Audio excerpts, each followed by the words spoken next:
On today's menu, an easy and delicious recipe that's perfect to take with you on the go. An absolutely delicious sushi burrito.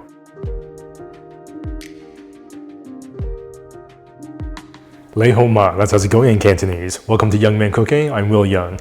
Join me in this episode as we make one of my favorite easy lunches. As always, if you enjoyed today's recipe, be sure to give it a thumbs up, leave a comment below. Let's begin. Preheat the oven to 400. Add about 1.5 cups of rice to a small saucepan. I'm using sushi or short grain rice, which is one of my favorites for its plump and fluffy. Rinse and drain the rice 2 to 3 times to get rid of the excess starch.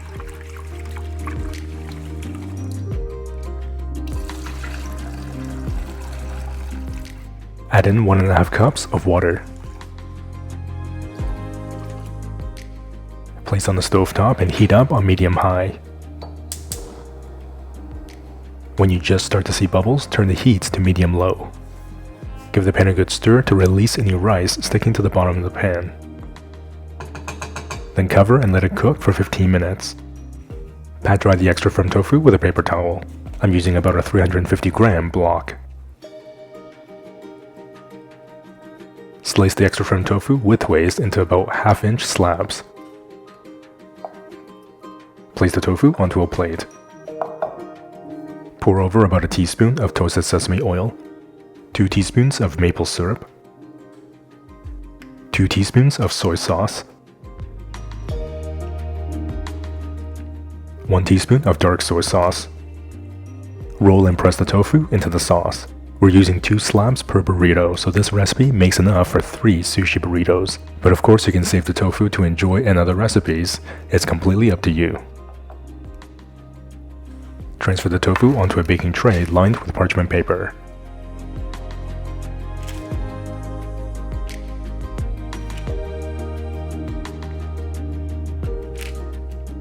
Pour over the remaining sauce onto the tofu.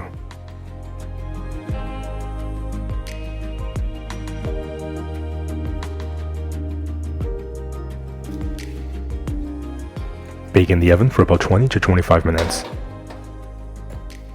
Slice half a carrot into thin matchsticks. The carrot will add natural sweetness and a nice crunchiness. Do your best to slice them thin.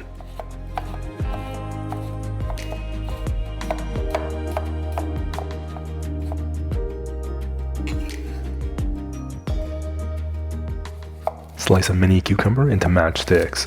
The cucumber will add a nice, refreshing bite.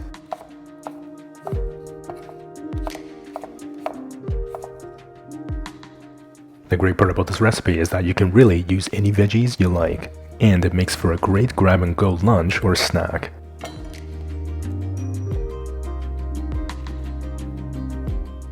Thinly slice an avocado. This will add a lovely buttery texture.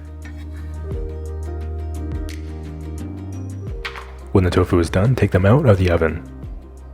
They're now packed with delicious umami and should have a beautiful caramel color. After 15 minutes, turn the heat off on the rice and allow it to cook further for another 10 minutes. Into a small mixing bowl, add about a cup of plant-based mayo. Add a few tablespoons of sriracha. Add a couple tablespoons of water. Give it a good whisk to combine. This is a nice and easy way of making a spicy mayo.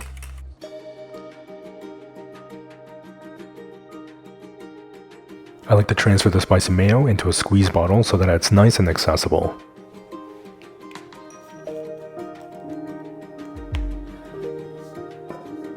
When the rice is done, transfer to a large mixing bowl. Add a pinch of salt and about a 1/4 cup of rice vinegar. Use a rice paddle to gently mix and combine.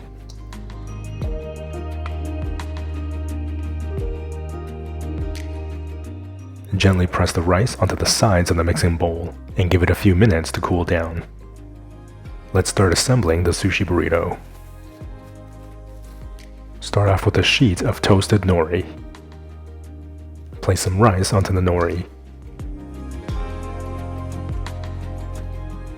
Dip your fingers in some water and spread the rice evenly into a thin layer, leaving a little bit of space at the top of the sheet.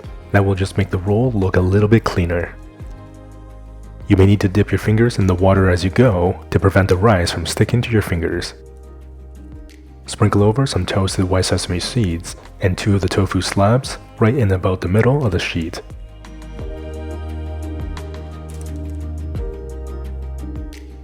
Add some carrots and cucumbers.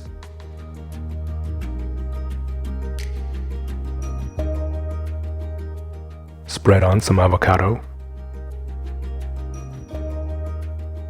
Drizzle over some spicy mayo. And place on top some microgreens. Using the sushi mat, tuck and roll the sushi burrito. Use some gentle pressure as you roll. The rice will stick to the nori, which ultimately will help it keep in place.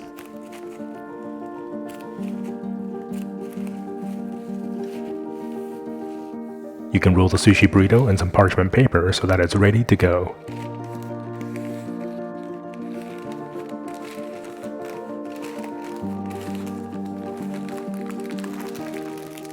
I don't know about you, but I can definitely enjoy 2 or 3 of these in one sitting if I don't pace myself.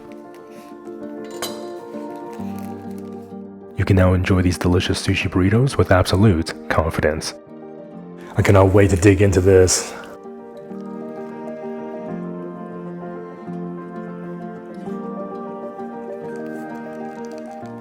That is so tasty, so fresh, just delicious. The rice is chewy and nice and fluffy. The tofu is tender and has this really nice umami since it was baked with the soy sauce, has that cotton candy-like sweetness from the maple syrup, and the dark soy sauce gives it that beautiful caramel color. There's also that hint of toasted sesame oil fragrance, and everything is wrapped together so nicely. The cucumbers and the carrots add this nice crunchiness. There's that natural sweetness from the carrots, and a really nice freshness from the microgreens. There's a small hint of spiciness from the sriracha in that spicy mayo. But the best part about this recipe is that it's so simple to put together, and it's the perfect lunchtime companion whether you're at home or on the go.